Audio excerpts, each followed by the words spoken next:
Hello ನಮಸ್ಕಾರ. ಮೋದಿ ಮೋದಿ ಮೋದಿ ಹಾಗೂ ವಿಶ್ವದಲ್ಲಿ ಭಾರತ ಅನ್ನುವಂತಹ ಒಂದು ಜಪ ಈಗಷ್ಟೇ ಅಲ್ಲ, 2014ರಿಂದ ಇಲ್ಲಿಯವರೆಗೂ ಕೂಡ ಮೋದಿ ಅನ್ನೋ ಅಲೆ, ಭಾರತ ಅನ್ನೋ ಶಕ್ತಿಯನ್ನ ಯಾರಿಂದಲೂ ಕೂಡ ನಡಗಿಸೋದಿಕ್ಕೆ ಆಗ್ತಾ ಇಲ್ಲ, ಜೊತೆಗೆ ನಮ್ಮನ್ನ ಟಚ್ ಕೂಡ ಮಾಡಕ್ ಆಗ್ತಾ ಇಲ್ಲ. ಇದಕ್ಕೆ ಪ್ರಬಲ ಕಾರಣ ಒಂದು ಪ್ರಭಾವಿ ಅಥವಾ ಒಂದು ಪ್ರಬಲ ನಾಯಕತ್ವ ಅಂತಲೇ ಬಿಂಬಿಸಲಾಗ್ತಾ ಇದೆ. ಅಂತಹ ಒಂದು ಬಲಾಢ್ಯ ನಾಯಕತ್ವವನ್ನ, ಅಂತಹ ಒಂದು ಸಮರ್ಥ ನಾಯಕತ್ವದ ಜವಾಬ್ದಾರಿಯನ್ನ ಪ್ರಧಾನಿ ನರೇಂದ್ರ ಮೋದಿ ಅವರು ನಿಭಾಯಿಸ್ತಾ ಇದ್ದಾರೆ. ಆದರೆ ವಿಶ್ವದ ಏನು ಒಂದು ಸೋ ಕಾಲ್ಡ್ ದೊಡ್ಡ ರಾಷ್ಟ್ರಗಳು ಅಂತ ನಾವು ಕರಿತೀವಿ, ಅಂತಹ ಒಂದು ರಾಷ್ಟ್ರಗಳಿಗೆ ಭಾರತದ ಏಳಿಗೆ ಪ್ರಧಾನಿ ನರೇಂದ್ರ ಮೋದಿ ಅವರ ಒಂದು ಸಾಮರ್ಥ್ಯದ ಆಡಳಿತ ವೈಖರಿ, ಭಾರತ ಮುನ್ನಡೆತಾ ಇರುವಂತಹ, ಅಭಿವೃದ್ಧಿ ಹೊಂದುತ್ತಾ ಇರುವಂತಹ ರಾಷ್ಟ್ರವಾಗಿ ಹೊರ ಹೊಮ್ತಾ ಇರೋದನ್ನ ಸಹಿಸ್ಕೊಳಕ್ ಆಗ್ತಾ ಇಲ್ಲ. ನನಗೆ ಗೊತ್ತು, ನಿಮಗೆ ಈ ಒಂದು ಮಾತು ಕೇಳಿದ ತಕ್ಷಣ ಮೊದಲಿಗೆ ನಿಮ್ಗೆ ಚೀನಾದ ಮೇಲೆ ಡೌಟ್ ಬೀಳುತ್ತೆ, ಅಂತಹ ಒಂದು ರಾಷ್ಟ್ರಗಳ ಪೈಕಿ. ಯಾಕಂದ್ರೆ ಚೀನಾ ಯಾವಾಗ್ಲೂ ಕೂಡ ಭಾರತದ ಕಾಂಪಿಟೇಟರ್ ದೇಶ, ಚೀನಾ ಮುಂದುವರೆದಂತಹ ದೇಶ, ಜೊತೆಗೆ ಅದಕ್ಕೆ ಟಕ್ಕರ್ ಕೊಡಬಲ್ಲುವಂತಹ ಸಾಮರ್ಥ್ಯವನ್ನ ಹೊಂದಿರುವಂತಹ ಅದು ಜನಬಲ ಇರಬಹುದು ಅಥವಾ ಆರ್ಥಿಕ ಬಲ ಇರಬಹುದು, ಅದು ಭಾರತದ ಬಳಿ ಇದೆ. ಹೀಗಾಗಿನೇ ಚೀನಾ ಒಂದು ಕಪಟತನದಿಂದ ಭಾರತವನ್ನ ಯಾವಾಗ್ಲೂ ಕೂಡ ಎದುರಿಸೋದಕ್ಕೆ ಮುನ್ನಡಿತಾ ಇರುತ್ತೆ. ಬಟ್ ಈ ಸಲ ಭಾರತವನ್ನ ಮತ್ತೆ ಮೋದಿ ಅವರನ್ನ ಟ್ಯಾಕಲ್ ಮಾಡೋದಿಕ್ಕೆ ಎಂತಹ ಒಂದು ಷಡ್ಯಂತ್ರವನ್ನ ರಚನೆ ಮಾಡಲಾಗಿದೆ ಅಂದ್ರೆ, ನಾವು ಭಾರತೀಯರು ಒಂದ್ ರೀತಿ ಬೆಚ್ಚಿ ಬೀಳುವಂತಹ ಒಂದು ಆಘಾತಕಾರಿ ಬೆಳವಣಿಗೆ ಇತ್ತೀಚಿನ ದಿನಗಳಲ್ಲಿ ನಡೆದಿತ್ತು. ನಿಮ್ಗೆಲ್ರಿಗೂ ಕೂಡ ಗೊತ್ತೇ ಇರಬಹುದು. ಪ್ರಧಾನಿ ನರೇಂದ್ರ ಮೋದಿ ಅವರ ಹತ್ಯೆಗೆ ಒಂದು ಸ್ಕೆಚ್ ಅನ್ನ ಹಾಕಲಾಗಿರುತ್ತೆ. ಹಾಗಾದ್ರೆ ಯಾರು ಈ ಒಂದು ಸ್ಕೆಚ್ ಹಾಕಿದ್ದು? ಎಲ್ಲಿ ಈ ಬೆಳವಣಿಗೆ ನಡೀತು? ಅಂದ್ರೆ ಚೀನಾವನ್ನೇ ಯಾಕೆ ಆಯ್ಕೆ ಮಾಡ್ಕೊಂಡ್ರು ಗೊತ್ತಾ? ಮೋದಿ ಅವರ ಒಂದು ಹತ್ಯೆಗೆ ಸ್ಕೆಚ್ ಹಾಕಿದ್ದು ಇಲ್ಲಿ ಅಂತ ಹೇಳಲಾಗ್ತಿದೆ. ಈ ಒಂದು ಬೆಳವಣಿಗೆಗೆ ಯಾಕೆ ಹಾಗಾದ್ರೆ ಚೀನಾವನ್ನ ಸೆಲೆಕ್ಟ್ ಮಾಡ್ಕೊಂಡ್ರು? ಯಾರು ಹಾಗಾದ್ರೆ ಈ ಒಂದು ರಣತಂತ್ರದ ಹಿಂದೆ ಇರುವಂತಹದ್ದು? ಇದೆಲ್ಲದ್ರ ಬಗ್ಗೆ ನಾನು ನಿಮ್ ಜೊತೆ ಇವತ್ತು ಎಕ್ಸ್ಪ್ಲೇನ್ ಮಾಡ್ತಾ ಹೋಗ್ತೀನಿ. ಅಂದ್ರೆ ಯಾಕೆ ನಮ್ಮನ್ನ ಯಾವ ರೀತಿಯಲ್ಲಿ ಕಟ್ ಹಾಕ್ತಾ ಹೋಗ್ತಾ ಇದ್ದಾರೆ, ಹಾಗೂ ದಶಕಗಳಿಂದ ಭಾರತದ ಮೇಲೆ ಯಾವ ರೀತಿ ವಾರ್ಗಳನ್ನ ಮಾಡ್ತಾ ಇದ್ದಾರೆ, ಇದೆಲ್ಲವನ್ನು ಕೂಡ ನಾನು ನಿಮ್ಗೆ ಹೇಳ್ತೀನಿ. ಮೋದಿ ಮೋದಿ ಮೋದಿ ಅನ್ನೋ ಅಲೆ ಹೇಗಿದೆ ಅಂತಂದ್ರೆ, ಈ ಹಿಂದೆ ಭಾರತ ಅಂದ್ರೆ ತಾತ್ಸಾರ ಮಾಡ್ತಿದ್ದಂತಹ ದೊಡ್ಡ ದೊಡ್ಡ ದೇಶಗಳಿಗೆ ಭಾರತ ಒಂದ್ ರೀತಿ ನೋಡ್ಕೊಳ್ಳುವಂತಹ ಉತ್ತರವನ್ನ ಕೊಡ್ತಾ ಇದೆ. ಜೊತೆಗೆ ಎಲ್ಲ ಒಂದು ಕ್ಷೇತ್ರದಲ್ಲೂ, ಎಲ್ಲ ಒಂದು ಸೆಕ್ಟಾರ್ನಲ್ಲೂ ಕೂಡ ಭಾರತ ಇತರೆ ದೊಡ್ಡ ದೊಡ್ಡ ದೇಶಗಳಿಗೂ ಕೂಡ ಟಕ್ಕರ್ ಕೊಡ್ತಿದೆ. ಜೊತೆಗೆ ಯಾವೆಲ್ಲ ಒಂದು ದೇಶಗಳು ನಮ್ಮನ್ನ ತುಳಿಯೋದಕ್ಕೆ ಪ್ರಯತ್ನ ಪಡ್ತಿದ್ದಾವೋ ಅಂತಹ ಒಂದು ದೇಶದ ವಿರುದ್ಧ ಇನ್ನಷ್ಟು ಸ್ಟ್ರಾಂಗ್ ಆಗಿ ಬೆಳೆದು ನಿಲ್ತಿದೆ ಭಾರತ. ಇದಕ್ಕೆ ಬೆಸ್ಟ್ ಎಕ್ಸಾಂಪಲ್ ಅಂದ್ರೆ, ವಿಶ್ವದ ದೊಡ್ಡಣ್ಣ ಅನ್ಕೊಂಡಿದ್ದಂತಹ ಅಮೆರಿಕಾದ ಒಂದು ಹಿಡಿತಕ್ಕೆ ಭಾರತ ಸಿಗ್ತಿಲ್ಲ. ಈ ಹಿಂದೆ ನಮ್ಮ ಒಂದು ಸ್ನೇಹಿತನ ತರ ನಾಟಕ ಮಾಡ್ತಿತ್ತ ಅಮೆರಿಕ ಅನ್ನುವಂತಹ ಒಂದು ಪ್ರಶ್ನೆ ಇತ್ತೀಚೆಗೆ ಮೂಡೋಕೆ ಶುರುವಾಗಿರೋದು ಆಪರೇಷನ್ ಸಿಂಧೂರದ ನಂತರ ಅಮೆರಿಕಾದ ಮುಖವಾಡ ಕಳಚಿ ಬೀಳ್ತಿದೆ ಅಂತ ನಾವು ಹೇಳ್ಬೋದು. ಯಾಕಂತಂದ್ರೆ ಆಪರೇಷನ್ ಸಿಂಧೂರದ ನಂತರ ಭಾರತದ ವಿರುದ್ಧ ಕತ್ತಿ ಮಸಿತಲೇ ಇದೆ. ಪಾಕಿಸ್ತಾನಕ್ಕೆ ಸಪೋರ್ಟ್ ಮಾಡೋದಿರ್ಬೋದು, ಪಾಕಿಸ್ತಾನಕ್ಕೆ ಇಂಟರ್ನ್ಯಾಷನಲ್ ಲೆವೆಲ್ನಲ್ಲಿ ಲೋನ್ ಸಿಗೋದಿರಬಹುದು, ಅಥವಾ ನಾನೇ ಯುದ್ಧ ನಿಲ್ಲಿಸಿದ್ದು ಅಂತ ಭಾರತದ ವಿರುದ್ಧ ಬೀಗೋದಕ್ಕೆ ಪ್ರಯತ್ನ ಮಾಡ್ತಿರುವಂತಹ ಅಮೆರಿಕದ ಯಾವುದೇ ಒಂದು ಮಾತಿಗೂ ಭಾರತ ಬಗ್ತಾ ಇಲ್ಲ. ಜೊತೆಗೆ ಭಾರತ ಇದು ನಮ್ಮ ಒಂದು ವೈಯಕ್ತಿಕ ವಿಚಾರವೋ ಹೊರತು ನಾವು ಯಾರ ಮಾತಿಗೂ ಯುದ್ಧವನ್ನ ನಿಲ್ಲಿಸಿಲ್ಲ. ನಮಗೆ ಅಭಿವೃದ್ಧಿ ಮುಖ್ಯ, ಅದಕ್ಕೋಸ್ಕರ ನಾವೇ ಡಿಸಿಷನ್ನ ತಗೋತೀವಿ. ನಮ್ಮ ಒಂದು ದೇಶದ ಆಂತರಿಕ ವಿಚಾರಕ್ಕೆ ಬೇರೆ ದೇಶಗಳು ಮೂಗು ತೂರಿಸಬಾರ್ದು ಅನ್ನುವಂಥ ಒಂದು ಉತ್ತರವನ್ನ ಕೊಟ್ಟಿರುತ್ತೆ. ಹೀಗೆ ಯಾವ ಒಂದು ಲೆಕ್ಕಾಚಾರಗಳನ್ನ ಹಾಕಿದ್ರೂ ಕೂಡ ಭಾರತವನ್ನ ಕಟ್ಟಾಕಕ್ಕಾಗದಂತಹ ಒಂದು ಅಮೆರಿಕ ಇರಬಹುದು, ಅಥವಾ ಅಮೆರಿಕದ ಜೊತೆಗೆ ಚೀನಾ ಕೈ ಜೋಡಿಸಿದ್ಯಾ ಇಲ್ವಾ ಅನ್ನುವಂಥ ಈ ಒಂದಷ್ಟು ಗೊಂದಲಗಳು, ಒಂದಷ್ಟು ಅನುಮಾನಗಳು. ಯಾಕಂದ್ರೆ ಇದ್ಯಾವುದಕ್ಕೂ ಕೂಡ ಇನ್ನೂವರೆಗೂ ಸ್ಟ್ರಾಂಗ್ ಆಗಿ ಪ್ರೂಫ್ ಸಿಗದೆ ಹೋದರೂ ಕೂಡ ಮೂಲಗಳ ಪ್ರಕಾರ, ಎಲ್ಲರ ಅಂದ್ರೆ ಒಂದು ಎಕ್ಸ್ಪರ್ಟ್ಗಳ ಒಂದು ಅಭಿಪ್ರಾಯ ಇದು, ಮೋದಿಯ ಹತ್ಯೆಗೆ ಸ್ಕೆಚ್ ಹಾಕಲಾಗಿತ್ತ. ಯಾಕಂದ್ರೆ ಪ್ರಧಾನಿ ನರೇಂದ್ರ ಮೋದಿ ಅವರ ಒಂದು ಆಡಳಿತದಲ್ಲಿ ಭಾರತ ಬಹಳ ಸದೃಢವಾಗಿ ಮುನ್ನುಗ್ತಿರುವಂಥದ್ದು. ಮುಂದಿನ ದಿನಗಳಲ್ಲೂ ಕೂಡ ಭಾರತವನ್ನ ಅಲುಗಾಡಿಸೋದಕ್ಕೆ ಸಾಧ್ಯನೇ ಇಲ್ಲ ಅನ್ನುವಂಥ ಒಂದು ಲೆಕ್ಕಾಚಾರಕ್ಕೆ ಬಂದು ಯಾವ ರೀತಿಯಲ್ಲೂ ಭಾರತವನ್ನ ಮಣಿಸೋಕ್ಕಾಗಲ್ಲ ಅನ್ನುವಂಥ ಒಂದು ಲೆಕ್ಕಾಚಾರದಲ್ಲಿ ಈ ರೀತಿ ಏನಾದರೂ ಮಾಡ್ತಾ ಇದ್ದಾರಾ ಅನ್ನುವಂಥ ಒಂದು ಪ್ರಶ್ನೆ ಈಗ ಮೂಡಿದೆ. ಇನ್ನು ಪ್ರಧಾನಿ ಮೋದಿ ಅವರ ಹತ್ಯೆಗೆ ಒಂದು ಸಂಚು ಎಲ್ಲಿ ನಡೆದಿತ್ತು ಅನ್ನುವಂಥದ್ದನ್ನ ನಾವು ನೋಡುವುದಾದ್ರೆ ಚೀನಾದಲ್ಲಿ ಒಂದು ಈ ರೀತಿಯಾದಂತಹ ಒಂದು ಸಂಚು ನಡೆದಿತ್ತ. ಚೀನಾದ ಒಂದು ಶಾಂಘೈನಲ್ಲಿ ಪ್ರಧಾನಿ ನರೇಂದ್ರ ಮೋದಿ ಅವರು ಏನು ಆ ಒಂದು ಸಂದರ್ಭದಲ್ಲಿ ಅಮೆರಿಕಾಗೆ ನಡುಕ ಹುಟ್ಟಿಸಿದಂತಹ ಒಂದು ಸಮಿಟ್ನಲ್ಲಿ ಚೀನಾ, ರಷ್ಯಾ, ಭಾರತ ಭಾಗಿಯಾಗಿದ್ವು. ಒಂದು ಇಲ್ಲಿಂದ ಒಂದು ಮಿತ್ರತನಕ್ಕೆ ಒಂದು ಹೊಸ ನಾಂದಿ ಹಾಡಲಿದೆಯಾ ಅಥವಾ ಒಂದು ಹೊಸ ಎರ ಶುರುವಾಗಲಿದೆಯಾ? ಏನು ಒಂದು ರೀತಿ ಅಹಂನಲ್ಲಿ ಮೆರೆತಿರುವಂತಹ ಅಮೆರಿಕಾಗೆ ಒಂದು ಉತ್ತರ ಕೊಡೋದಕ್ಕೆ ಈ 3 ಶಕ್ತಿಶಾಲಿ ರಾಷ್ಟ್ರಗಳು ಒಂದಾಗ್ತಿದೆಯಾ ಅನ್ನುವಂತಹ ಒಂದಷ್ಟು ಚರ್ಚೆಗಳು ನಡೆದಿತ್ತು. ಬಟ್ ಆ ಸಂದರ್ಭದಲ್ಲಿ ಪ್ರಧಾನಿ ನರೇಂದ್ರ ಮೋದಿ ಅವರ ಒಂದು ಹತ್ಯೆಗೆ ಸ್ಕೆಚ್ ಹಾಕಲಾಗಿತ್ತ ಅನ್ನುವಂತಹ ಒಂದು ಸುದ್ದಿ ಇತ್ತೀಚೆಗಷ್ಟೇ ಇಡೀ ವಿಶ್ವವನ್ನ ಬೆಚ್ಚಿ ಬೀಳಿಸುವಂತೆ ಮಾಡಿದೆ. ಅಮೆರಿಕದ ಗುಪ್ತಚರ ಸಂಸ್ಥೆ CIA ಮೋದಿಯ ಹತ್ಯೆಗೆ ಸಂಚು ರೂಪಿಸಿತ್ತು ಅನ್ನೋದು ಇತ್ತೀಚೆಗೆ ಬಯಲಾಗ್ತಿರುವಂತಹ ಒಂದು ವಿಷಯ. ಪಾಕಿಸ್ತಾನ, ನೇಪಾಳ, ಬಾಂಗ್ಲಾದೇಶದಲ್ಲಿ ಇತ್ತೀಚೆಗೆ ಸಂಭವಿಸಿದಂತಹ ಪ್ರತಿಭಟನೆಗಳ ಹಿಂದೆ ಇರುವ ಕಾಣದ ಕೈ ಅಮೆರಿಕದ ಗುಪ್ತಚರ ಇಲಾಖೆ CIA. ಇದೇ ರೀತಿ ನೇಪಾಳ ಇರಬಹುದು, ಬಾಂಗ್ಲಾ ಇರಬಹುದು, ಬೇರೆ ದೇಶಗಳಿರಬಹುದು, ಅದೇ ರೀತಿ ಭಾರತದಲ್ಲೂ ಕೂಡ ಒಂದು ರೀತಿ ಆಕ್ರೋಶ ಅಥವಾ ಒಂದು ರೀತಿ ಇಲ್ಲಿನ ಒಂದು ದಂಗೆಗಳನ್ನು ಸೃಷ್ಟಿ ಮಾಡುವಂಥ ಒಂದು ಷಡ್ಯಂತ್ರ ಇರಬಹುದು, ಅಥವಾ ಭಾರತದಲ್ಲಿ ಒಂದಷ್ಟು ರೀತಿ ಕಲೇಶಗಳನ್ನು ಸೃಷ್ಟಿ ಮಾಡುವಂಥ ಒಂದು ಹುನ್ನಾರವನ್ನು ಅಮೆರಿಕ ಹೂಡ್ತಿದ್ಯಾ ಅನ್ನುವಂಥ ಒಂದು ಸವಾಲುಗಳು ಕೂಡ ಈಗ ಎದ್ದಿರುವಂಥದ್ದು. ಭಾರತ ಹಾಗೂ ಅಮೆರಿಕದ ನಡುವಿನ ಸುಂಕ ಸಮರದ ನಡುವೆ ಈ ಮಾಹಿತಿ ಹೊರಬಿದ್ದಿರುವಂತಹದ್ದು.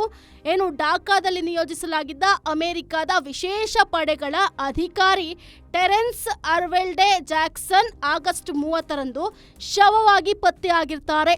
ಈ ವ್ಯಕ್ತಿಯನ್ನ ಅಮೆರಿಕ ಮ್ಯಾನ್ಮಾರ್ನಲ್ಲಿ ಅರಾಕನ್ ಆರ್ಮಿಗೆ ಬಾಂಗ್ಲಾ ನೆರವು ನೀಡೋಕೆ ನಿಯೋಜಿಸ್ತಾ ಇರ್ತಾರೆ. ಅಂತಹ ಒಂದು ನೆಪದಲ್ಲಿ ಆ ಒಂದು ಸಕ್ರಿಯವಾಗಿರುತ್ತೆ.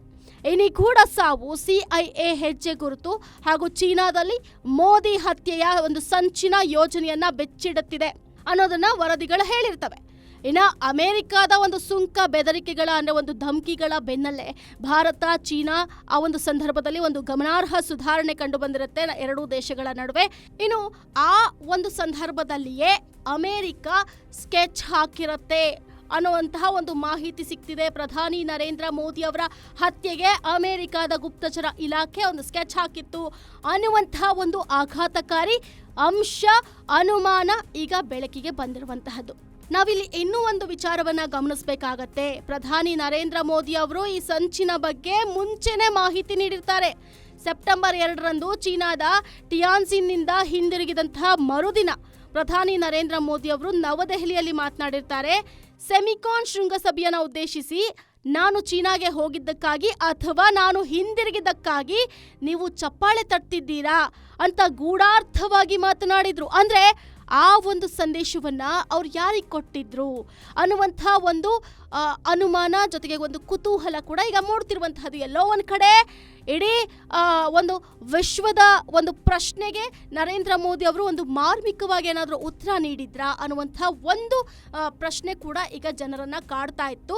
ಅದಕ್ಕೆ ಎಲ್ಲೋ ಒಂದು ಕಡೆ ಈ ಒಂದು ಬೆಳವಣಿಗೆ ಪುಷ್ಟಿ ನೀಡುವಂತೆ ಅನ್ನಿಸ್ತಾ ಇದೆ. ಹಾಗಾದ್ರೆ ಚೀನಾವನ್ನೇ ಅಮೆರಿಕ ಆಯ್ಕೆ ಮಾಡಿಕೊಂಡಿದ್ದು ಯಾಕೆ ಅನ್ನುವಂಥದ್ದನ್ನ ನಾವು ನೋಡುವುದಾದ್ರೆ, ಚೀನಾ ಹಾಗೂ ಭಾರತ ಒಂದು ರೀತಿ ಎಣ್ಣೆ ಸೀಗೆಕಾಯಿ ಇದ್ದಂಗೆ ಈ ಹಿಂದೆಯಿಂದಲೂ ಕೂಡ ಎರಡೂ ದೇಶಗಳ ಒಂದು ಸಂಬಂಧ ಅಂದರೆ ಮೇಲ್ನೋಟಕ್ಕೆ ಎಷ್ಟೇ ಒಂದು ಮುಖವಾಡ ಹಾಕೊಂಡ್ರೂ ಕೂಡ ಚೀನಾ ತೆರೆಮರೆಯಲ್ಲಿ ಅಥವಾ ಒಂದು ರೀತಿ ಇಂಡೈರೆಕ್ಟ್ ಆಗಿ ಭಾರತಕ್ಕೆ ಟಕ್ಕರ್ ಕೊಡೋದಕ್ಕೆ ಕೂಡ ಮುಂಚೆಯಿಂದಲೂ ಕೂಡ ಪ್ಲಾನ್ ಮಾಡ್ಕೊಂಡು ಬಂದಿರುವಂತಹ ದೇಶ.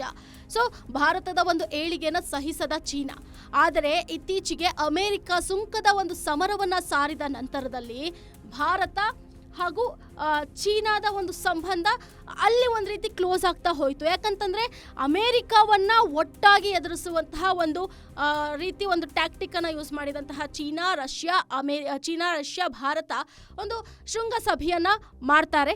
ಅದು ಕೂಡ ಎಲ್ಲಿ? ಚೀನಾದಲ್ಲಿ, ಶಾಂಘೈನಲ್ಲಿ.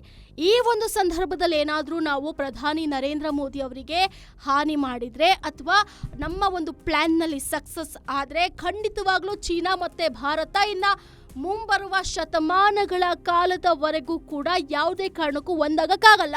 ಏನಷ್ಟು ದೊಡ್ಡ ಮಟ್ಟದಲ್ಲಿ ಇಬ್ಬರು ಕೂಡ ಕಿತ್ತಾಡ್ತಾರೆ. ಯಾವಾಗ ಎರಡು ಪವರ್ಫುಲ್ ದೇಶಗಳು ಕಿತ್ತಾಟವನ್ನು ಶುರು ಮಾಡ್ತವೆ ಅಥವಾ ಇದು ಇನ್ನೊಂದು ಹಂತಕ್ಕೆ ಹೋಗಿ ಒಂದು ಯುದ್ಧ ಶುರುವಾಗುತ್ತೆ, ಇದು ವರ್ಷಗಳ ಕಾಲ ಮುಂದುವರಿಯುತ್ತೆ, ಆಗ ಅಮೆರಿಕ ಅಂದುಕೊಂಡಂತಹ ಒಂದು ಪ್ಲಾನ್ ಏನಿರುತ್ತೆ ಅದು ಸಕ್ಸಸ್ ಆಗುತ್ತೆ. ಅಂದರೆ ಎರಡು ದೇಶಗಳು, ಅಂದರೆ ಒಂದು ಅಮೇರಿಕ ಮುಂದೆ ಇವಾಗ ಟಕ್ಕರ್ ಕೊಡಬಲ್ಲುವಂತಹ ಒಂದು ಚೀನಾ, ಜೊತೆಗೆ ಮುಂದೆ ಅಮೇರಿಕಾಗಿಂತ ಬಹಳ ಎತ್ತರ ಮಟ್ಟದಲ್ಲಿ ಶಕ್ತಿಶಾಲಿಯಾಗಿ ನಿಲ್ಲುವಂತಹ ಭಾರತ, ಇವೆರಡನ್ನು ಕೂಡ ಒಂದೇ ಕಲ್ಲಿನಲ್ಲಿ ಹೊಡೆಯುವಂತಹ ಹುನ್ನಾರವನ್ನ ಅಮೇರಿಕ ಹೊಂದಿತ್ತು. ಹೀಗೆ ಅಮೇರಿಕ ಎಷ್ಟೋ ದೇಶಗಳನ್ನ ಈಗಾಗಲೇ ಸರ್ವನಾಶ ಮಾಡಿದೆ ಅನ್ನುವಂತಹ ಸಾಕಷ್ಟು ಉದಾಹರಣೆಗಳು ಕೂಡ ನಮ್ಮ ಮುಂದೆ ಇರುವಂತಹದ್ದು. ಸೊ ಈಗ ಅಮೇರಿಕಾದ ಒಂದು ಕರಾಳ ಮುಖವಾಡವನ್ನ ಬಿಚ್ಚಿಡೋದಾದ್ರೆ, ಯಾವಾಗೆಲ್ಲ ಒಂದು ದೇಶವನ್ನ ತಮ್ಮ ಹಿಡಿತದಲ್ಲಿ ಇಟ್ಕೊಳ್ಳಕ್ ಸಾಧ್ಯ ಇಲ್ಲ ಅನ್ಸುತ್ತೋ ಅಮೇರಿಕಾಗೆ, ಆಗೆಲ್ಲ ಕೂಡ ಆ ಒಂದು ದೇಶದ ರಾಜನನ್ನ ಕೊಲ್ಲಲಾಗತ್ತೆ. ಅಂದರೆ ಈ ಹಿಂದೆ ದಕ್ಷಿಣ ಅಮೇರಿಕಾದ ಅನೇಕ ದೇಶಗಳ ನಾಯಕರು ಕೇವಲ ಅಮೇರಿಕ ಜೊತೆಗೆ ಕೈ ಜೋಡಿಸ್ಲಿಲ್ಲ, ಅವ್ರು ಹೇಳ್ದಂಗೆ ಅವರ ತಾಳಕ್ಕೆ ತಕ್ಕಂಗೆ ಕುಣಿಲಿಲ್ಲ ಅನ್ನೋ ಕಾರಣಕ್ಕೆ ಎಷ್ಟೋ ಒಂದು ಅಧ್ಯಕ್ಷರು ಅಥವಾ ಆ ಒಂದು ದೇಶದ ರಾಜರನ್ನ, ಆ ಒಂದು ದೇಶದ ನಾಯಕರನ್ನ ಇಲ್ಲವಾಗಿಸಿರುವಂತಹ ಒಂದಷ್ಟು ಸನ್ನಿವೇಶಗಳು ಕೂಡ ಇರುವಂತಹದ್ದು. ಸೊ ಅಮೇರಿಕಾದ ಸೆಂಟ್ರಲ್ ಇಂಟೆಲಿಜೆನ್ಸ್ ಏಜೆನ್ಸಿಯನ್ನ 1947ರಲ್ಲಿ ಸ್ಥಾಪಿಸಲಾಗಿರುತ್ತೆ. ಈ ಒಂದು ಏಜೆನ್ಸಿಯ ಕೆಲಸ ಏನು ಅಂತಂದ್ರೆ, ಇದರ ಮೂಲ ಉದ್ದೇಶನೇ ಅಮೇರಿಕಾದ ಹಿತಾಸಕ್ತಿ ಅನ್ನೋಕ್ಕಿಂತ ಅಮೇರಿಕಾಗಿಂತ ಯಾವುದೇ ದೇಶಗಳು ಮೇಲ್ ಹೋಗೋದಕ್ಕೆ ಬಿಡೋದಿಲ್ಲ, ಅಮೇರಿಕಾಗಿಂತ ಯಾವುದೇ ದೇಶಗಳು ಕೂಡ ಶಕ್ತಿಶಾಲಿಯಾಗಿ ಬೆಳೆಯೋದನ್ನ ಬಿಡಬಾರ್ದು ಅನ್ನುವಂತಹ ಒಂದು ಮೂಲ ಉದ್ದೇಶವನ್ನ ಇಟ್ಕೊಂಡು ಅವರು ಆ ಒಂದು ಕೆಲಸವನ್ನ ಮಾಡುವಂತಹದ್ದು. ಅಂದ್ರೆ ಅಮೇರಿಕಾದ ಮುಂದೆ ಯಾವುದೋ ಒಂದು ದೇಶ ಪವರ್ಫುಲ್ ಆಗಿ ಬೆಳೀತಿದೆ ಅನ್ನೋದನ್ನ ಒಂದು ಸಣ್ಣ ಸುಳಿವು ಸಿಕ್ಕರೂ ಕೂಡ ಅವರನ್ನ ಸರ್ವನಾಶ ಮಾಡೋದಕ್ಕೆ ಯಾವ ಒಂದು ಹಂತಕ್ಕೆ ಕೂಡ ಅವರು ತಲುಪೋದಕ್ಕೆ ಸಿದ್ಧವಾಗಿರ್ತಾರೆ. ಇನ್ನು ಈ ಗುಪ್ತಚರ ಇಲಾಖೆ ಮೊದಲಿಗೆ ಏನು ನಾಯಕರನ್ನ ಹತ್ಯೆಗೆ ಸಂಚು ಹಾಕುವಂತಹ ಒಂದು ಆಪ್ಷನ್ ಏನಿರುತ್ತೆ, ಇದನ್ನ ಫಸ್ಟ್ಗೆ ಪ್ರಯೋಗ ಮಾಡಲ್ಲ, ಇದನ್ನ ಕೊನೆಯದಾಗಿ ಪ್ರಯೋಗ ಮಾಡ್ತಾರೆ. ಹಾಗಾದ್ರೆ ಮೊದಲಿಗೆ ಅವ್ರು ಏನು ಮಾಡ್ತಾರೆ ಅನ್ನುವಂಥದ್ದನ್ನ ನೋಡೋದಾದ್ರೆ, ಬೇರೆ ಬೇರೆ ಪ್ರಯತ್ನಗಳಲ್ಲಿ ಒಂದು ದೇಶವನ್ನ ಎಲ್ಲ ರೀತಿಯಲ್ಲೂ ಕೂಡ ಕುಗ್ಗಿಸೋದಕ್ಕೆ, ಅವರಿಂದ ಸೋಲೊಪ್ಪಿಸೋದಕ್ಕೆ ಎಲ್ಲ ರೀತಿಯಂತಹ ಒಂದು ಪ್ರಯತ್ನವನ್ನ ಮಾಡ್ತಾರೆ. ಅವರನ್ನ ಒಂದು ನಾಶ ಮಾಡೋದಕ್ಕೆ ಎಲ್ಲ ರೀತಿಯಾದಂತಹ ಒಂದು ಪ್ರಯತ್ನವನ್ನ ಮಾಡ್ತಾರೆ. ಯಾವುದಕ್ಕೂ ಬಗ್ಗದೆ ಹೋದಾಗ ಒಂದು ಕೊನೆಯ ಆಪ್ಷನ್ ಆ ದೇಶದ ಒಂದು ನಾಯಕರನ್ನ ಟಾರ್ಗೆಟ್ ಮಾಡ್ತಾರೆ. ಸೊ ನಿಮ್ಗೆಲ್ರಿಗೂ ಕೂಡ ಗೊತ್ತೇ ಇರಬಹುದು, ಈ ಹಿಂದಿನಿಂದಲೂ ಕೂಡ ವೆಸ್ಟರ್ನ್ ಕಂಟ್ರೀಸ್ ಅಂದರೆ ಪಾಶ್ಚಿಮಾತ್ಯ ದೇಶಗಳು ಭಾರತದ ವಿರುದ್ಧ ಅಥವಾ ಭಾರತವನ್ನ ಹೇಗೆ ವಿಭಜಿಸಬಹುದು ಅನ್ನುವಂತಹ ಒಂದು ನಿಟ್ಟಿನಲ್ಲೇ ಕೂಡ ಯಾವಾಗಲೂ ಪ್ರಯತ್ನ ಪಟ್ಟಿರೋದು.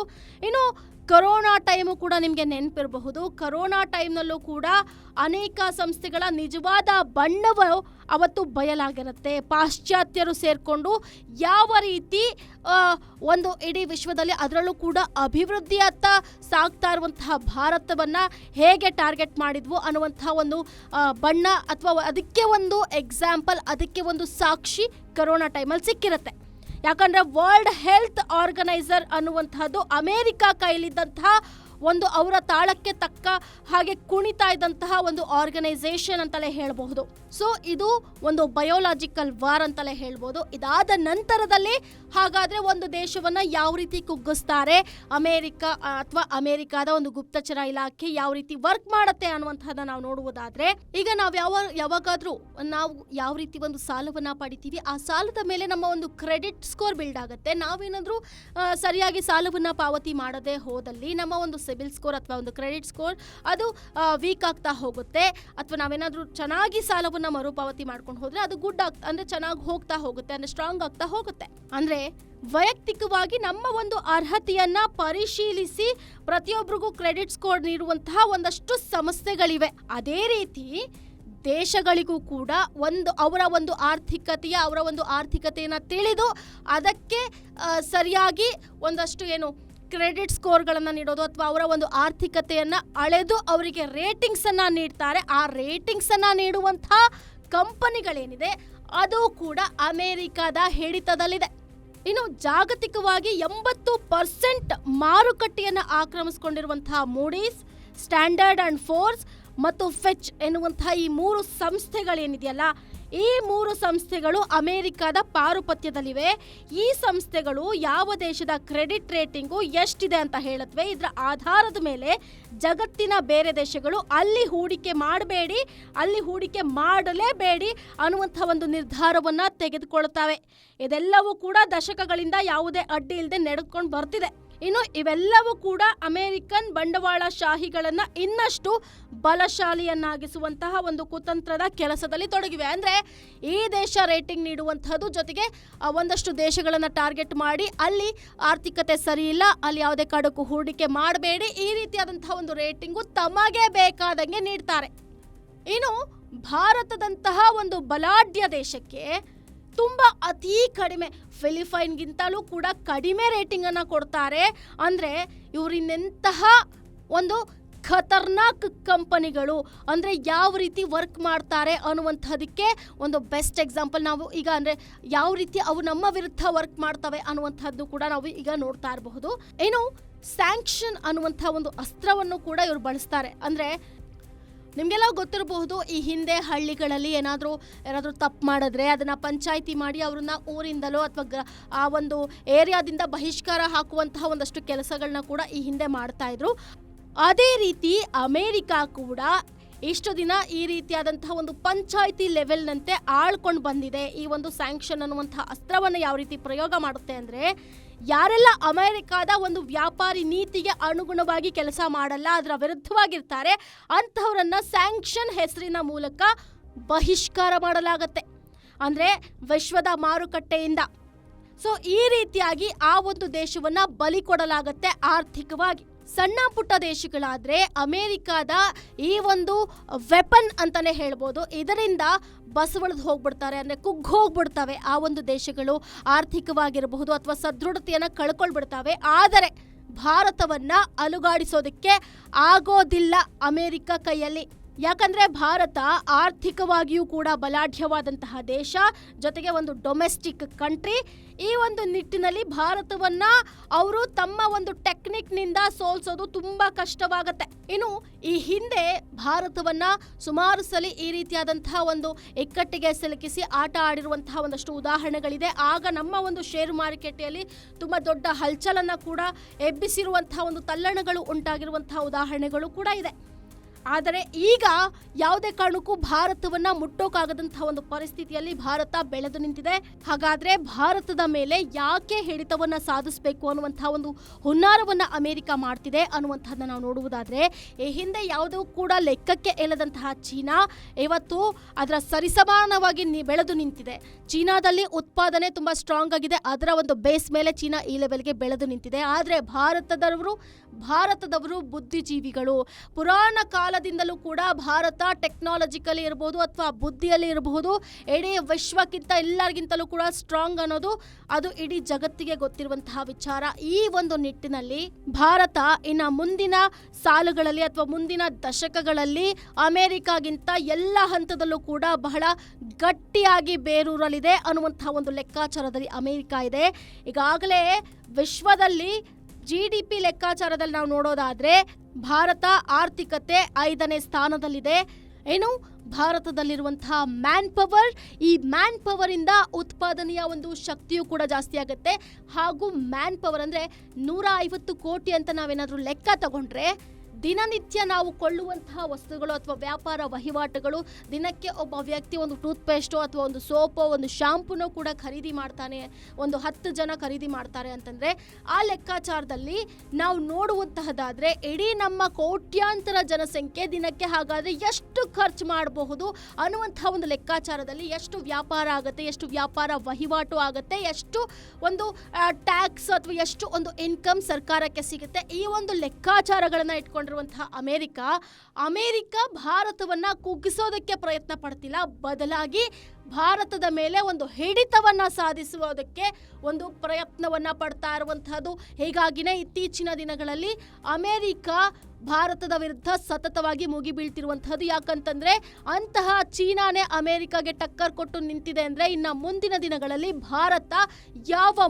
ಮಟ್ಟಕ್ಕೆ ಅಮೆರಿಕದ ಎದುರು ನಿಲ್ಲಬಹುದು ಅನ್ನುವಂಥ ಒಂದು ಆತಂಕ, ಒಂದು ತಳಮಳ ಅಮೆರಿಕಾಗೆ ವ್ಯಕ್ತವಾಗಿದೆ. ಯಾಕಂತಂದ್ರೆ ಅಮೆರಿಕ ಈಗ ಉಪಯೋಗಿಸಿರುವಂತಹ ಅಸ್ತ್ರ ತಾವು ಬೆಳೆಯಬೇಕು, ಬೇರೆಯವರು ಯಾರು ಬೆಳೆಯಬಾರದು, ಮತ್ತೆ ನಾವು ಶಕ್ತಿಶಾಲಿ, ನಮ್ಮ ಒಂದು ಅಸ್ಮಿತತೆ ಹೋಗುತ್ತೆ ಅನ್ನುವುದಂತಹದ್ದಾದ್ರೆ ಬೇರೆಯವರನ್ನ ಸರ್ವನಾಶ ಮಾಡಿನೇ ನಾವು ಗೆಲ್ಲಬೇಕು ಅನ್ನುವಂತಹ ಒಂದು ಲೆಕ್ಕಾಚಾರದಲ್ಲಿ ಅಮೆರಿಕ ಇದೆ. ಈ ಒಂದು ನಿಟ್ಟಿನಲ್ಲೇನೆ ನಮ್ಮ ಒಂದು ಪವರ್ ತಿಳ್ಕೊಂಡಿರುವಂತಹ ಅಮೆರಿಕ ಇಂಡೈರೆಕ್ಟ್ ಆಗಿ ಭಾರತವನ್ನ ಎಲ್ಲ ರೀತಿಯಲ್ಲೂ ಕೂಡ ಟಾರ್ಗೆಟ್ ಮಾಡ್ತಿರೋದು. ಇದಕ್ಕೆ ಬೆಸ್ಟ್ ಎಕ್ಸಾಂಪಲ್ ಇತ್ತೀಚೆಗಿನ ಒಂದು ಸುಂಕ ಸಮರ ಎಲ್ಲದಕ್ಕಿಂತ ಒಂದು ತಾಜಾ ಉದಾಹರಣೆ ಅಂತಲೂ ಹೇಳ್ಬೋದು. ಎಸ್, ನೋಡಿದ್ರಲ್ಲ ಹೇಗೆ ಅಮೆರಿಕಾಗೆ ಬೇಕಾಗಿರುವಂತಹದ್ದು ಭಾರತದ ಒಂದು ಕುಸಿತ ಅಲ್ಲ, ಅಂದ್ರೆ ಭಾರತ ತುಂಬಾ ಡೌನ್ ಆಗಬಾರ್ದು, ಭಾರತ ಕುಸಿತವಾಗಬಾರ್ದು, ಅಥವಾ ಭಾರತ ಒಂದು ಆರ್ಥಿಕತೆಯಾಗಿ ಕುಸಿತ ಕಾಣಬಾರ್ದು ಅನ್ನೋದು ಒಂದು ಅಮೆರಿಕಾದ ಒಂದು ಲೆಕ್ಕಾಚಾರ. ಯಾಕಂತಂದ್ರೆ ಅವರಿಗೆ ಬೇಕಾಗಿರುವಂತಹದ್ದು ಅವರ ತಾಳಕ್ಕೆ ತಕ್ಕಂತೆ ಕುಣಿಯುವಂತಹ ಭಾರತ. ಯಾಕಂದ್ರೆ ಭಾರತದಲ್ಲಿನ ಒಂದು ಮ್ಯಾನ್ ಪವರ್, ಭಾರತದಲ್ಲಿನ ಒಂದು ಡೈಲಿ ಇನ್ಕಮ್, ಭಾರತದಲ್ಲಿನ ಒಂದು ಸೋರ್ಸಸ್, ಇಲ್ಲಿನ ಎಲ್ಲ ರೀತಿಯ ಪವರ್, ಇಲ್ಲಿನ ಒಂದು ಬುದ್ಧಿಜೀವಿಗಳ ಬುದ್ಧಿವಂತರ ಒಂದು ಪವರ್ ಈಗ ಅಮೆರಿಕಾಗೆ ಬೇಕಾಗಿರುವಂತಹದ್ದು. ಈ ಒಂದು ನಿಟ್ಟಿನಲ್ಲಿ ಈ ರೀತಿಯಾದಂತಹ ಹಂತ ಹಂತದಲ್ಲೂ ಒಂದು ಆಂತರಿಕ ಗಲಭೆಗಳನ್ನ ಸೃಷ್ಟಿ ಮಾಡೋದಿರಬಹುದು, ಒಂದು ಏನು ಇಲ್ಲಿ ಒಂದು ರೀತಿ ಆಗಾಗ ಏನು ಸಿವಿಲ್ ವಾರ್ಗಳಂತ, ಅಂದ್ರೆ ಸಿವಿಲ್ ಗಲಭೆಗಳು ಅಥವಾ ದಂಗೆಗಳಂತ ಏನ್ ಕರಿತೀವಿ ಅದನ್ನು ಕೂಡ ಎಲ್ಲೋ ಕುತ್ಕೊಂಡು ನಡೆಸುವಂತಹದಿರಬಹುದು, ಅಥವಾ ವಿಶ್ವ ಮಟ್ಟದಲ್ಲಿ ಭಾರತವನ್ನ ಲಾಕ್ ಮಾಡ್ಕೊಳ್ಳೋದಕ್ಕೂ ಕೂಡ ಪ್ರಯತ್ನ ಪಡ್ತಾರೆ. ಆದ್ರೆ ಇದರ ಯಾವುದ್ರಲ್ಲೂ ಕೂಡ ನಾವು ಭಾರತವನ್ನ ಆಗಲಿ ಅಥವಾ ಪ್ರಧಾನಿ ನರೇಂದ್ರ ಮೋದಿ ಅವರ ದಿಟ್ಟ ನಡೆಯನ್ನಾಗ್ಲಿ ನಾವು ಫೇಸ್ ಮಾಡೋದಿಕ್ಕೆ ಸಾಧ್ಯನೇ ಇಲ್ಲ ಅನ್ನುವಂತಹ ಒಂದು ಲೆಕ್ಕಾಚಾರಕ್ಕೆ ಬಂದಿರುವಂತಹ ಅಮೆರಿಕ ಈಗ ಏನಾದ್ರೂ ಕೊನೆಯ ಅಸ್ತ್ರವನ್ನ ಈ ರೀತಿಯಾಗಿ ಪ್ರಯೋಗ ಮಾಡ್ತಿದ್ಯಾ, ಇದು ಒಂದಷ್ಟು ಊಹಾಪೋಹಗಳಿದೆ. ಎಲ್ಲೋ ಒಂದ್ ಕಡೆ ಏನು ಮೋದಿ ಅವರನ್ನ ಒಂದು ಟ್ಯಾಕಲ್ ಮಾಡಬೇಕು, ಅಥವಾ ಭಾರತಕ್ಕೆ ಇಷ್ಟು ಸದೃಢವಾದಂತಹ ಒಂದು ಪ್ರಧಾನಮಂತ್ರಿ ಇದ್ರೆ ಭಾರತ ಮುಂದಿನ ದಿನಗಳಲ್ಲಿ ನಮಗಿಂತ ಮುಂದೆ ಹೋಗ್ಬಿಡುತ್ತೆ. ಹೇಗೆ ಚೀನಾ ಯಾವುದೇ ಲೆಕ್ಕಕ್ಕೆ ಇರಲಿಲ್ಲ, ದಶಕಗಳ ಹಿಂದೆ ನೀವು ನೋಡಿದ್ರೆ ಚೀನಾ ಪರಿಸ್ಥಿತಿ ಯಾವುದಕ್ಕೂ ಬೇಡ ಅಂತಹ ಒಂದು ಪರಿಸ್ಥಿತಿಯಲ್ಲಿ ಇದ್ದಂತಹ ಚೀನಾ ತನ್ನ ಉತ್ಪಾದನೆ ಸಾಮರ್ಥ್ಯದಿಂದ ಹೇಗೆ ಇವತ್ತು ಇಡೀ ವಿಶ್ವದಲ್ಲಿ ಒಂದು ಪವರ್ಫುಲ್ ಕಂಟ್ರಿ ಆಗಿದೆ, ಅದೇ ರೀತಿ ಭಾರತವು ಕೂಡ ಮುಂದೆ ಬಂದಂತಹ ಸಂದರ್ಭದಲ್ಲಿ ಅಮೆರಿಕಾಗೆ ಯಾವುದೇ ಅಸ್ತಿತ್ವ ಇರೋದಿಲ್ಲ. ಈ ಒಂದು ಲೆಕ್ಕಾಚಾರದಲ್ಲೇ ಅಮೆರಿಕ ಒಂದು ಭಾರತವನ್ನ ಶತಾಯಗತಾಯ ಮಣಿಸ್ಬೇಕು ಅನ್ನುವಂತಹ ಎಲ್ಲ ಒಂದು ತನ್ನಿಂದ ಸಾಧ್ಯವಾದಂತಹ ಎಲ್ಲ ಒಂದು ಅಸ್ತ್ರಗಳನ್ನ ತನ್ನ ಬತ್ತಳಿಕೆಯಿಂದ ಬಿಡ್ತಾ ಇದೆ. ಆದರೆ ಭಾರತ ಇದಕ್ಕೆ ಪ್ರತಿ ಹಂತದಲ್ಲೂ ಕೂಡ ಒಂದು ಒಂದು ಉತ್ತರವನ್ನ ಕೊಡ್ತಾ ಇದೆ. ಜೊತೆಗೆ ಭಾರತಕ್ಕೆ ಈಗ ಒಂದು ಆಶಾಭಾವನೆಯಂತೆ ಚೀನಾ ಕೂಡ ಕೈ ಹಿಡಿತಾ ಇರುವಂತಹದ್ನ ನಾವು ಒಂದು ಕಡೆ ಓಕೆ ಅದನ್ನ ಒಂದು ಅಂದಾಜೆ ಇಟ್ಕೊಳ್ಳೋಣ. ಓಕೆ, ಚೀನಾ ನಮಗೆ ಒಂದು ಸಾಥ್ ಕೊಡ್ತಿದೆ ಅಂತಲೇ, ಜೊತೆಗೆ ರಷ್ಯಾ ನಮಗೆ ಈ ಹಿಂದೆಯಿಂದಲೂ ಕೂಡ ರಷ್ಯಾ ನಮ್ಮ ದೋಸ್ತಿ ದೇಶನೇ. ಸೊ ಈ ಒಂದು ನಿಟ್ಟಿನಲ್ಲಿ ನಾವು ನೋಡುವಂತಹದ್ದಾದ್ರೆ ಭಾರತದ ಪವರ್ ಅನ್ನ ಸಹಿಸಿಕೊಳ್ಳದೆ ಅಮೆರಿಕ ಈಗ ಏನು ತನ್ನ ಒಂದು ಶಕ್ತಿಯನ್ನ ಅಥವಾ ತನ್ನ ಒಂದು ಅಸ್ಮಿತೆಯನ್ನ ಕಳೆದುಕೊಳ್ಳೋದಕ್ಕೆ ಇಚ್ಛಿಸದೆ ಭಾರತವನ್ನ ಮಣಿಸಿದ್ದಾದಲ್ಲಿ ತಾನು ಈ ಒಂದು ಶಕ್ತಿಶಾಲಿ ದೇಶವಾಗಿಯೇ ಉಳಿಬಹುದು ಅನ್ನುವಂತಹ ಒಂದು ಲೆಕ್ಕಾಚಾರದಲ್ಲಿ ಅಮೆರಿಕ ಇರುವಂತಹದ್ದು. ಈ ಒಂದು ನಿಟ್ಟಿನಲ್ಲಿ ಭಾರತದ ವಿರುದ್ಧ ಕತ್ತಿಯನ್ನ ಸತತವಾಗಿ ಮಸಿತಲೇ ಬರ್ತಾ ಇರುವಂತಹದ್ದು. ಇದಕ್ಕೆ ಭಾರತ ಕುಗ್ಗುತ್ತ ಅಥವಾ ಭಾರತದ ಈ ಒಂದು ಸರ್ಕಾರ ಯಾವ ರೀತಿ ಉತ್ತರ ಕೊಡುತ್ತೆ, ಪ್ರಧಾನಿ ನರೇಂದ್ರ ಮೋದಿ ಅವರು ಇದರಿಂದ ಯಾವ ರೀತಿ ಒಂದು ಉತ್ತರವನ್ನ ಕೊಡ್ತಾರೆ, ಯಾವ ರೀತಿ ಅಮೆರಿಕಾದ ಒಂದು ಪ್ರತಿ ಒಂದು ಅಟ್ಯಾಕ್ಗೂ ಕೂಡ ಕೌಂಟರ್ ಅಟ್ಯಾಕ್ ಕೊಡ್ತಾರೆ ಅನ್ನುವಂತಹದನ್ನ ನಾವು ಮುಂದಿನ ದಿನಗಳಲ್ಲಿ ನೋಡ್ತಾ ಹೋಗ್ಬೇಕಾಗತ್ತೆ. ಯಾಕಂತಂದ್ರೆ ಅಮೆರಿಕ ಇಷ್ಟೆಲ್ಲ ಆದ್ಮೇಲೆ ಸೈಲೆಂಟ್ ಆಗಿ ಕೂತ್ಕೊಳ್ಳುವಂತಹ ದೇಶನೇ ಅಲ್ಲ. ಮುಂದೆ ಇನ್ನ ಬೇರೆ ಬೇರೆ ಲೆಕ್ಕಾಚಾರಗಳು, ಬೇರೆ ಬೇರೆ ಒಂದು ಟ್ಯಾಕ್ಟಿಕ್ಸ್ ಅನ್ನ ಉಪಯೋಗಿಸುತ್ತೆ. ಸೊ ಅದು ಯಾವ ರೀತಿ ಇರುತ್ತೆ, ಅದನ್ನ ನಮ್ಮ ಗುಪ್ತಚರ ಇಲಾಖೆ ಯಾವ ರೀತಿ ಕಂಡು ಹಿಡ್ಕೊಳ್ತಾರೆ, ಇದೆಲ್ಲವೂ ಕೂಡ ಒಂದು ರೀತಿ ಇಡೀ ವಿಶ್ವವೇ ಒಂದು ಎದುರು ನೋಡ್ತಾ ಇರುವಂತಹ ಅನ್ನೋದಕ್ಕಿಂತ ಸೊ ಏನಾಗಬಹುದು ಬೆಳವಣಿಗೆ ಅನ್ನುವಂತಹ ಒಂದು ಲೆಕ್ಕಾಚಾರದಲ್ಲಿ ಇರುವಂತಹದ್ದು.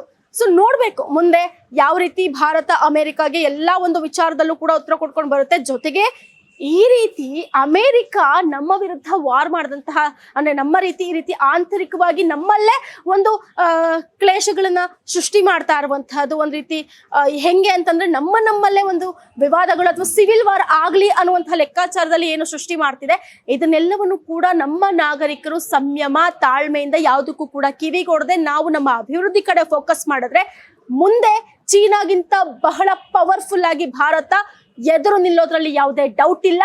ಅಮೆರಿಕ ಏನು ಯಾವ ಒಂದು ಭಯದಲ್ಲಿ ನಮ್ಮನ್ನ ಒಂದ್ ರೀತಿ ಇಂಡೈರೆಕ್ಟ್ ಆಗಿ ಅಟ್ಯಾಕ್ ಮಾಡ್ತಿದ್ಯಲ್ಲ, ಅದನ್ನ ನಾವು ನಿಜ ಮಾಡೋದ್ರಲ್ಲೂ ಕೂಡ ಯಾವುದೇ ರೀತಿಯಾದಂತಹ ಒಂದು ಡೌಟ್ ಇಲ್ಲ ಅಂತ ಹೇಳ್ಬೋದು. ಗ್ಯಾರಂಟಿ ನ್ಯೂಸ್, ಸುದ್ದಿ ಖಚಿತ, ನ್ಯಾಯ ನಿಶ್ಚಿತ.